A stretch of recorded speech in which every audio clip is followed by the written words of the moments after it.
Μακεδόνας είμαι. Μακεδόνας. Η μία γιαγιά μου ήταν από την Τριανταφυλία, η άλλη από την Εδροσοπηγή. Η μία ήταν Αρβανίτα, η άλλη ήταν Εντόπια. Ήταν ο παππούς μου με τον Παύλο Μελά.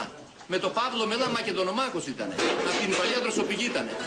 Η Μακεδονία 600η του Μέγα Αλέξανδρο είναι στη Πέλα. Είναι εδώ η Θεσσαλονίκη. Είσαι Μακεδόνας? Μακεδόνας Έλλην. Το γράφω και θα πεθάνω Έλλην Μακεδόνας.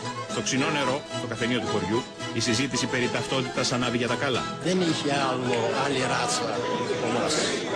Μετά το 22 φέρανε πρόσφυγες και για να ξεχωρίζει ας πούμε αυτό, για να συνοριόμαστε πούμε, ονομάστηκαν ντόπιοι και πρόσφυγες.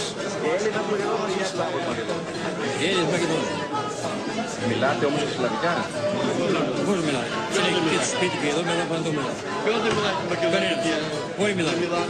Εδώ στο χωριό μας όλοι μιλάνε. Εδώ είμαστε Μακεδόνοι, είμαστε εμείς, αλλά Έλληνες Μακεδόνοι, όχι Σκοπιανοί. Αυτό είμαστε. Μπορεί να μιλάμε μακεδονική γλώσσα, αλλά είμαστε γνήσιοι Έλληνες.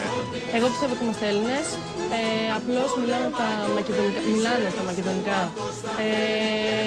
Πάρα πολλοί που έχουν ελληνική εθνική συνείδηση, λόγω συνήθειας, λόγω των προγόνων τους. Εμείς οι νέοι τα κορυδεύουμε, τα χλεβάζουμε. Μπορεί να μιλήσουμε κι εμείς, αλλά δεν σημαίνει ότι εμείς έχουμε τη μακεδονική εθνική συνείδηση.